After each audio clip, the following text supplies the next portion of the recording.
Hello students, this is Professor Chalai, and in this video we're going to look at strengths of covalent bonds. As always, you can follow along with our Chapter 7 workbook. By the end of this video, you should be able to describe the energetics of covalent bonds, and you should be able to use bond energies to estimate enthalpies of reactions. Let's get started. So what do we mean when we say bond energy? Well, the bond energy of any bond is simply the amount of energy it takes to break those bonds apart. Specifically, amount of energy it takes to break 1 moles of those bonds apart. So the bond energy is the amount of energy required to break apart 1 mole of a chemical bond. And so because it's the energy required to break apart 1 mole of a chemical bond, it's usually written in terms of kilojoules per mole, right? The amount of energy per 1 mole. Why do we need energy to break bonds anyway? Well, let's think of a simple situation of chlorine 2, right? If you draw the Lewis structure, this is what it would look like.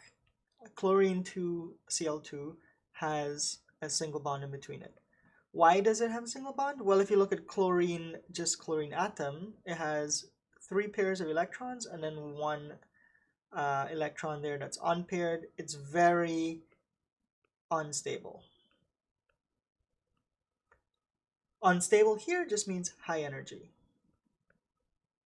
right? Something with high energy is unstable. Why? Because 1, there's an unpaired electron, and 2, it doesn't have a filled octet. So there are 2 reasons why this is not stable. Whereas in here, there are no unpaired electrons, and both chlorine atoms have a filled octet. So this makes it very stable. So this means it's low energy. Low energy. There we go. Energy.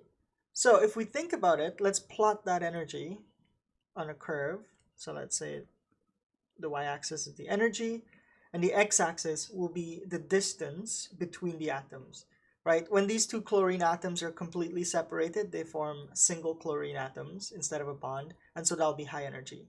So this would be separated. And so when they're closer together to form a bond, so this would be forming a bond,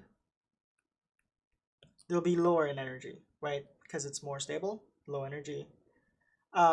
So typically what you can think of in the x-axis is the distance between the 2 atoms.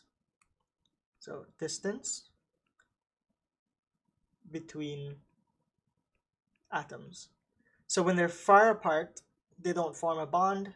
They're in higher energy. When they're close together, they form a bond, and so it's lower in energy. And so as you slowly separate them out, the energy will slowly go up like this and eventually flatten out. There will be a point in time when you push them too close together, and they don't want to be too close together, and so the energy will start to go up again. So this is sort of a bond energy curve that you'll probably see a lot for these types of bonds. They start off at high energy. At some point, they become low energy, which is when they form a bond, and then as you break the bond, they go back up high in energy. All right, so this energy difference here that it takes to separate them from a bond to very far apart, that's actually the bond energy. That amount of energy, you take it from being a bond to not a bond, so that's the amount of energy to break that bond.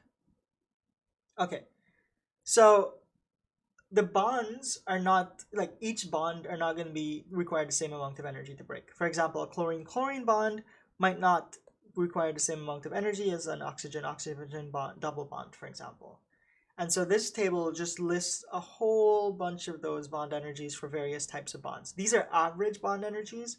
They vary depending on what molecule they're in, but the average bond energy of a hydrogen-hydrogen bond is 436 kilojoules per mole, for example, whereas a hydrogen-fluorine bond is 569, for example. The higher this energy, the stronger the bond. because it means you need more energy to break that bond. For example, on this table, let's pick one that's really, really high. Nitrogen-nitrogen bond. So triple bond requires 946 kilojoules per mole of energy to break. Compare that to something that's a little bit weaker. Let's see, what's weaker? I don't know, an iodine-iodine bond is only 150 kilojoules per mole. All right, well, here's a cool thing about these average bond energies. We can use them to estimate the enthalpy of a reaction. For example, let's say we have a simple reaction where we're combusting methane, right? So methane gas reacts with oxygen gas. It's a combustion reaction, so we form CO2 and H2O, right? Let's make sure that this is balanced. One carbon, we need 4 hydrogens, and this means that we need 4 oxygens, so we're balanced.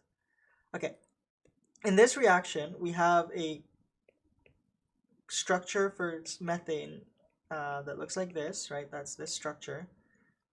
For oxygen, we have an oxygen with a double bond, and then we have 2 lone pairs on each. I'm drawing the Lewis structures of each of these, but we have 2 of them, so I'm just going to put 2 there.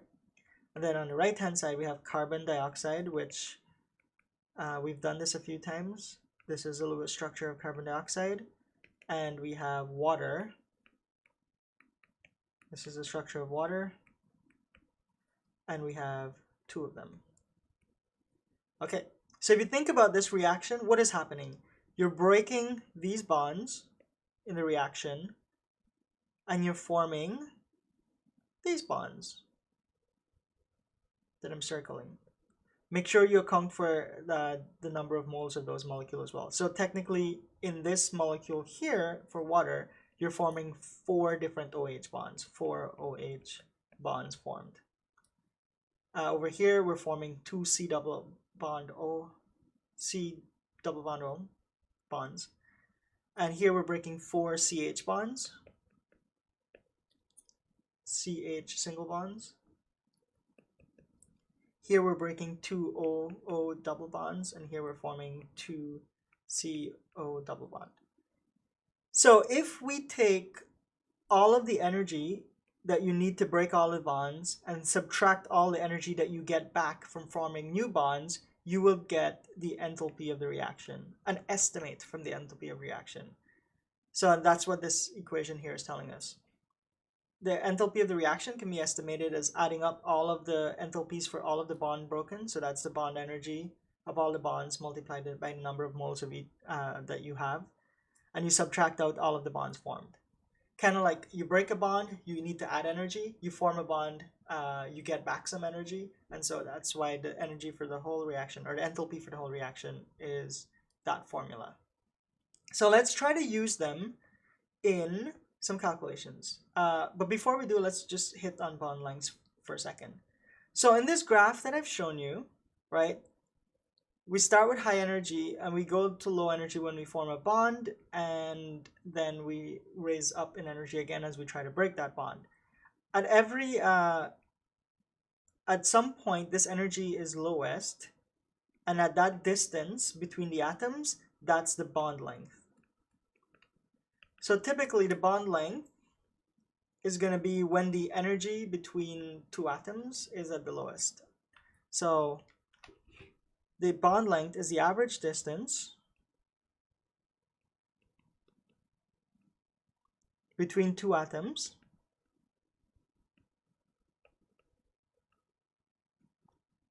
in a chemical bond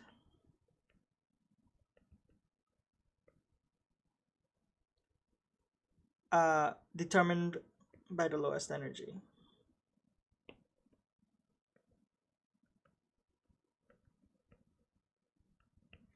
And so because these are going to be measured in, they're usually very, very tiny, they're usually measured in angstroms. Angstroms is sort of part of an SI unit for, or a metric unit, part of a metric unit for measuring distance, sort of. 1 angstrom is actually just equal to 10 to the minus 10 meters. Yeah, so that's what we use usually to measure distance between atoms. And so if you look at some bonds, here are their typical bond lengths. Now, here's a few things to note. Typically, a single bond will have lower energy than a double bond, and a double bond will have lower energy than a triple bond. That just makes sense because if you're trying to break a single bond, you require less energy to break it than if you're trying to break a double bond, or if you're trying to break a triple bond. Think of it as breaking sticks. You break one stick, it will require less energy than if you're trying to break two sticks, or if you're trying to break three sticks. On the other hand, for bond lengths are also sort of related to whether we have single, double, or triple bonds. The more bonds you have pulling two things together, the shorter the bond, right? Think of these bonds now as, I don't know, elastic bands, right? If you have one elastic band trying to pull two things together, it wouldn't do as good a job as if you have two elastic bands or three elastic bands. And so the more bonds you have, the shorter the bond. So the more bonds you have, the shorter the bond, and it requires more energy to break. So here are some carbon-carbon examples. Here for carbon and nitrogen, as you increase the number of bonds, it gets shorter and shorter, but the amount of energy you need to break them gets larger and larger. And here's some example for carbon and oxygen. All right, so that's how bond lengths and bond energies are related to single, double, and triple bonds. All right, so now let's go ahead and use the different bond energies to calculate enthalpies of reaction.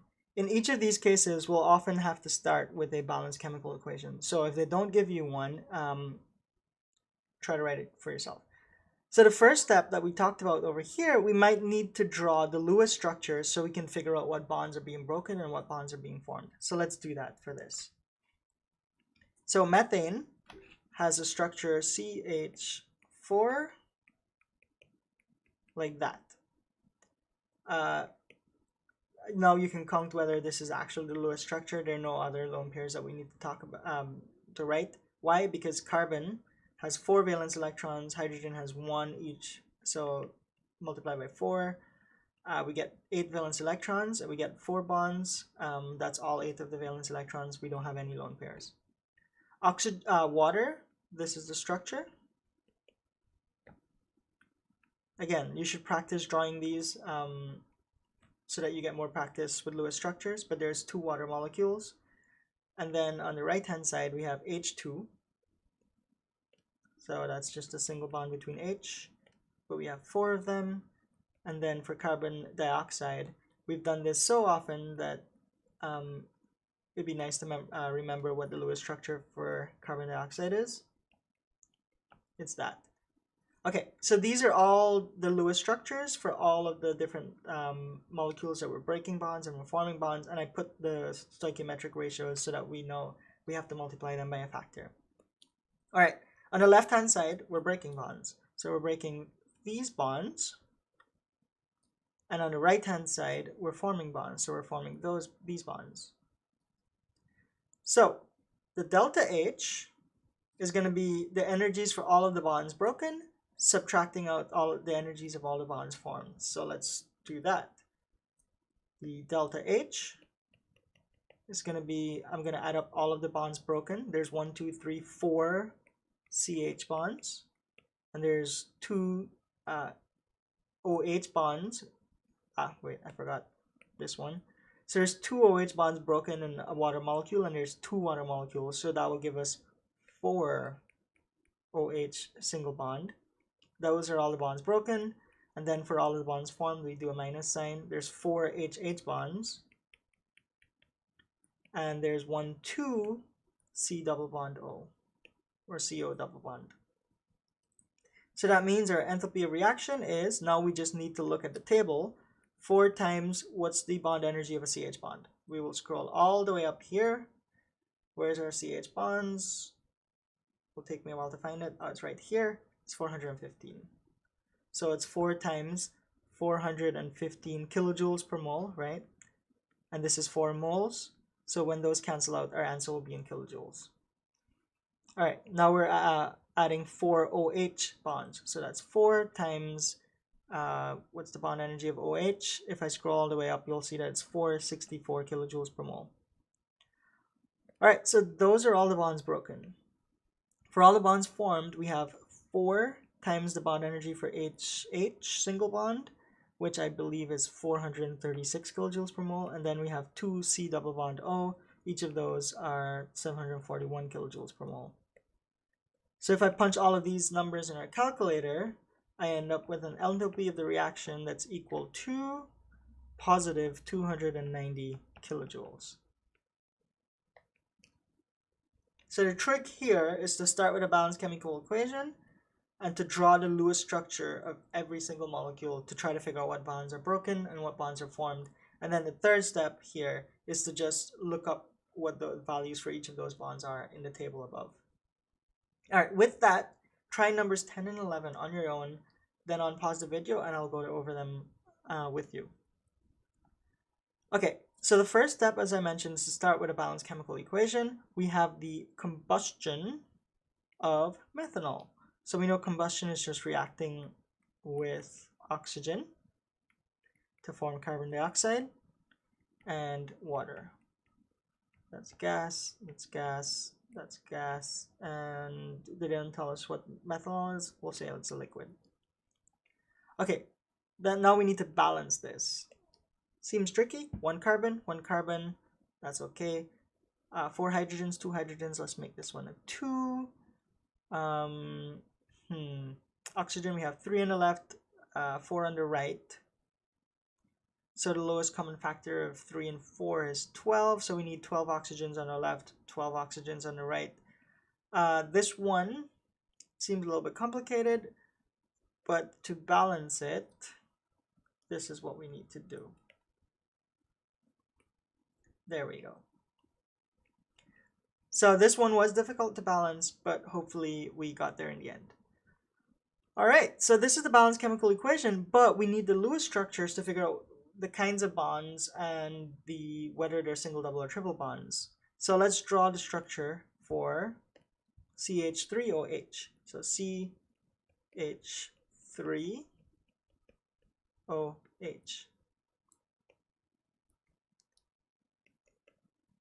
This is the Lewis structure, and we just need to now add there we go.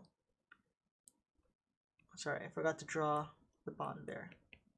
All right, and we have 2 of these, and we have 3 oxygens. By now, we should know that oxygen forms a double bond with itself, and there's going to be 2 lone pairs there and 2 lone pairs over there. Okay, on the right-hand side, we have 2 carbon dioxide. We've done carbon dioxide a number of times now. We know carbon dioxide is a double bond. And just to put the lone pairs, otherwise they're not correct if we don't put the lone pairs, right? And then we have 4 water. We've done water already. It's a single bond between oxygen and hydrogen, and with lone pairs there and there. Technically, we don't need to account for the lone pairs because they're not involved in the bond making or breaking process when we're counting bonds broken. But okay, let's look at this. The bonds broken on the left, we're breaking this, this, this, this, and this, and 3 of these, and we're forming these bonds. So let's write this out.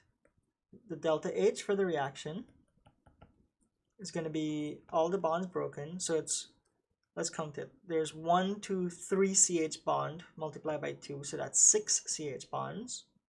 6 CH single bonds, plus what else do we have? We have a C and an O single bond, but multiplied by 2, so CO single bond.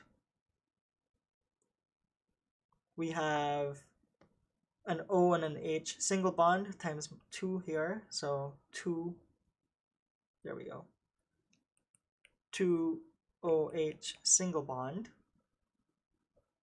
Is that all we have? No, we have another molecule here. We have an oxygen-oxygen double bond, and we have 3 of them, so we'll have 3 oxygen-oxygen double bond. So those are all the bonds that we break. Now, let's subtract out all of the bonds that we formed. Let's see. We have carbon-oxygen double bond times 2 times another 2 here, so that's 4 carbon-oxygen double bond. Plus, what else do we form? We form oxygen-hydrogen single bond times 2 times another 4, so that's 8 oxygen-hydrogen single bonds.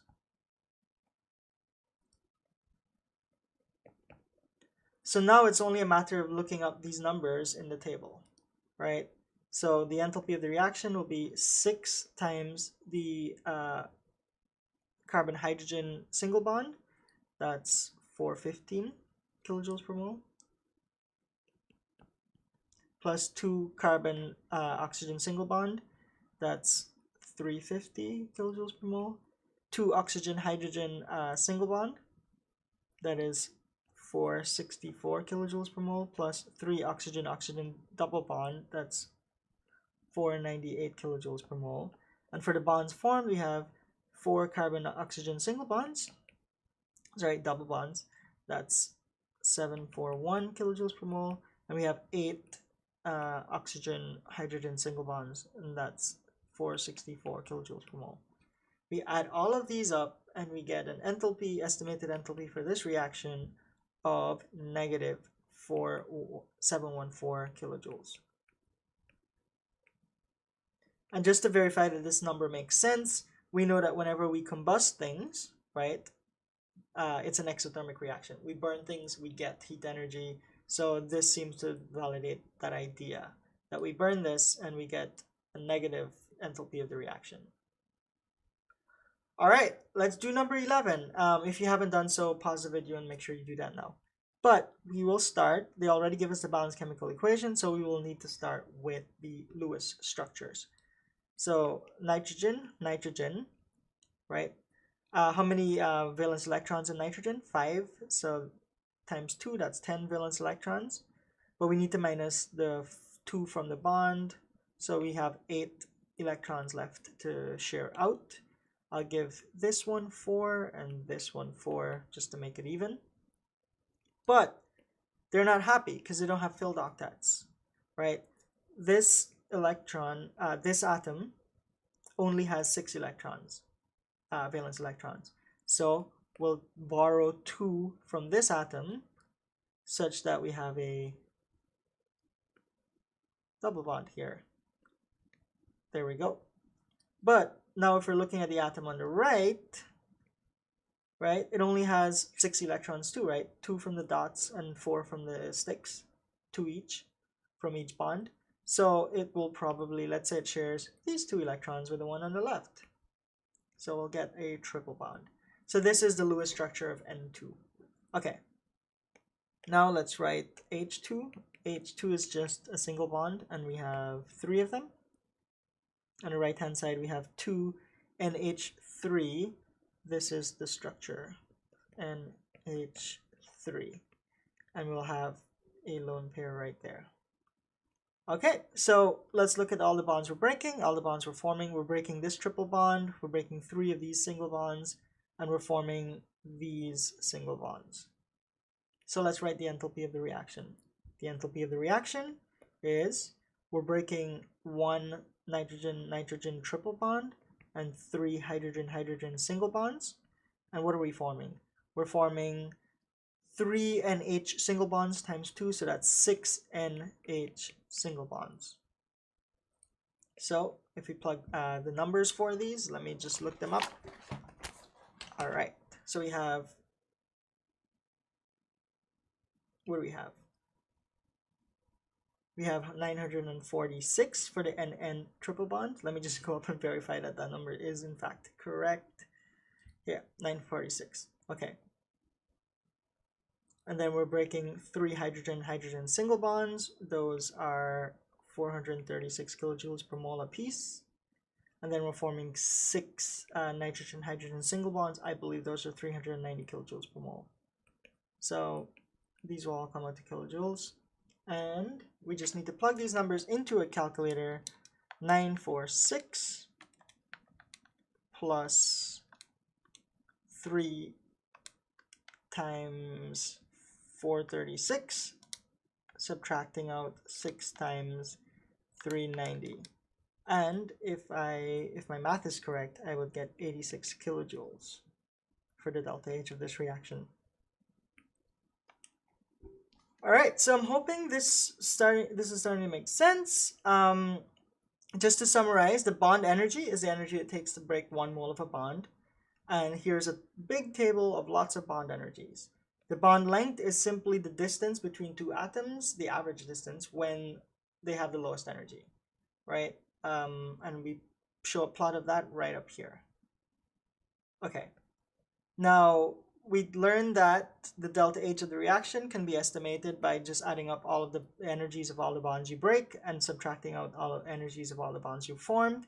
And so if I scroll down here, we can actually estimate enthalpies of various reactions by 1, writing a balanced chemical equation, 2, drawing the Lewis structures so that we can figure out whether we're trying to break single or double bonds, and then 3, adding up all of the bonds broken, subtracting out all of the bonds formed to estimate the enthalpy of those reactions. And as a final little note, the bond lengths and the bond energies are related to whether we have single, double, or triple bonds. The more bonds that you have, the shorter the bonds, but the higher the bond energies, right? So that's also something to remember. All right, that will bring us to the end of this video. In the next video, we're going to move on from covalent bonds to talk about ionic bonds and their strengths and their energies. We'll see you then. Bye.